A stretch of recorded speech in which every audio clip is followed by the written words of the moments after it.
Hello friends, welcome to South Indian Culinary YouTube channel. இன்னைக்கு நம்ம ரொம்ப சுவையான மட்டன் கறி தோசை எப்படி செய்யறதுன்னு பார்க்கலாம். அதுக்கு ஒரு கடாயை நல்லா ஹீட் பண்ணிட்டு தேவையான அளவுக்கு எண்ணெய் சேர்த்துக்கலாம். இது பார்த்தீங்கன்னா 2 டேபிள் ஸ்பூன் அளவுக்கு இருக்கும். இதில் 1/2 டீஸ்பூன் சோம்பு ஆட் பண்ணிக்கலாம். பொடியாக கட் பண்ணி வச்சிருக்க ஒரு பச்சை மிளகாய், பொடியாக நறுக்குன 2 ஆனியன் சேர்த்து இதை நல்லா கோல்டன் ப்ரௌன் கலர் வர வரைக்கும் வதக்கிக்கலாம்.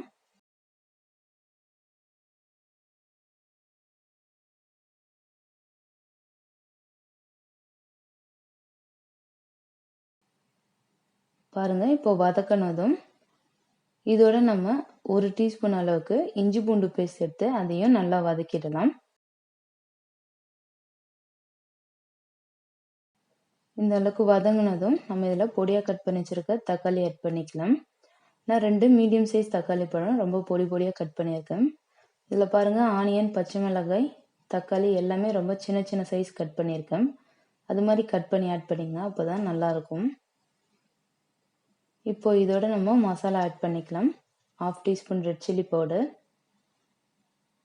1 டீஸ்பூன் தனியா பவுடர், 1/4 டீஸ்பூன் சீரக பவுடர், 1/4 டீஸ்பூன் பெப்பர் பொடி, உப்பு தேவையான அளவுக்கு சேர்த்து இதை நல்லா பச்சை வாசனை போகிற அளவுக்கு எண்ணெயில் நல்லா வதக்கி விட்டுக்குங்க.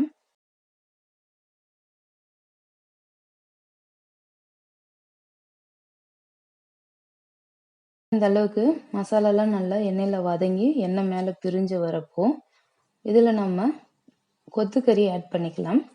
இது 300 கிராம் கொத்துக்கறி. கடையிலே கேட்டிங்கன்னா உங்களுக்கு இது மாதிரி சின்ன சின்ன பீஸாக கட் பண்ணி கொடுப்பாங்க.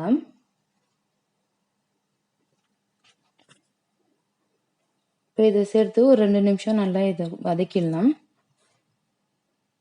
இதோட இப்போ நம்ம 1/4 டீஸ்பூன் கரம் மசாலா, கொஞ்சமாக கருவேப்பிலை சேர்த்து இதை நல்லா மிக்ஸ் பண்ணிக்கலாம். இப்போ நீங்கள் மிக்ஸ் பண்ணும்போது மட்டன்ல இருந்து தண்ணி வந்துருக்கும். ஸோ அது நல்லா ட்ரை ஆகிற அளவுக்கு நல்லா மிக்ஸ் பண்ணி விட்டுக்குங்க.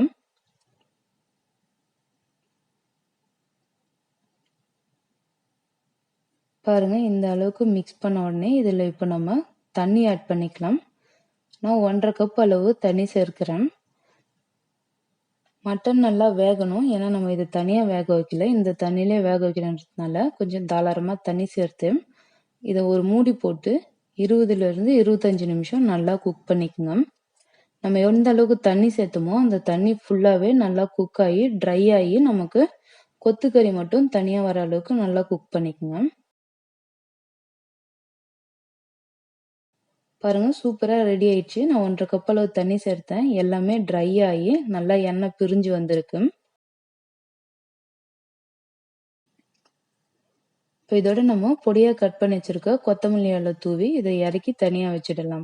அவ்வளோதான், கொத்துக்கறி சூப்பராக ரெடி ஆயிடுச்சு.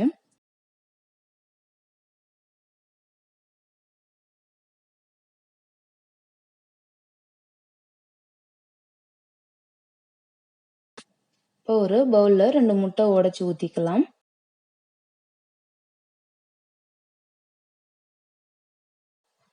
அதோட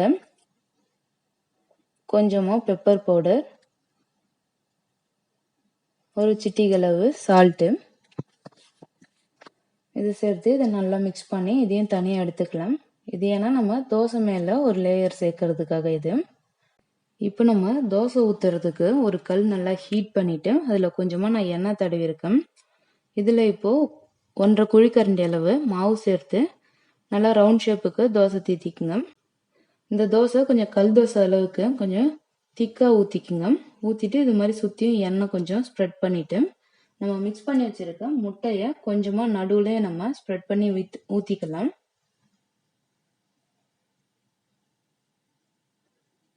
இப்போ இதோட நம்ம செஞ்சு வச்சிருக்க கொத்துக்கறியை நடுவில் வச்சிடலாம். இப்போ இதில் ஒரு சின்ன ஸ்பூன் இது மாதிரி வச்சு அதை நல்லா ஸ்ப்ரெட் பண்ணி விட்டு நல்லா கொஞ்சம் அழுத்தி விட்டுக்குங்க.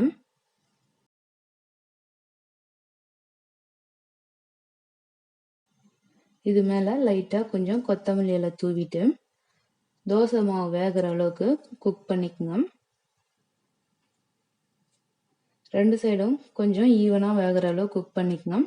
மாவு மட்டும் வெந்தா போதும். நம்ம ஆல்ரெடி கொத்துக்கறி எல்லாமே வெந்திருக்கும். 1 நிமிஷம் தான் ஆகும் 2 சைடும் வேகிறதுக்கு. ஸோ அந்த அளவுக்கு மீடியம் ஃப்ளேம்லேயே குக் பண்ணி எடுத்துக்கங்க. பாருங்க, சூப்பரான மட்டன் கறி தோசை ரெடி ஆயிடுச்சு. பார்க்கவே ரொம்ப அழகா இருக்கு பாருங்க.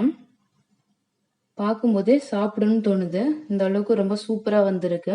இந்த கறி தோசையை உங்க வீட்டில் கண்டிப்பா ட்ரை பண்ணி பாருங்க. இந்த வீடியோ பிடிச்சிருந்ததுன்னா லைக் பண்ணுங்க, ஷேர் பண்ணுங்க. மறக்காம சவுத் இந்தியன் கல்னரி யூடியூப் சேனலை சப்ஸ்கிரைப் பண்ணிடுங்க. தேங்க்யூ ஃபார் வாட்சிங்.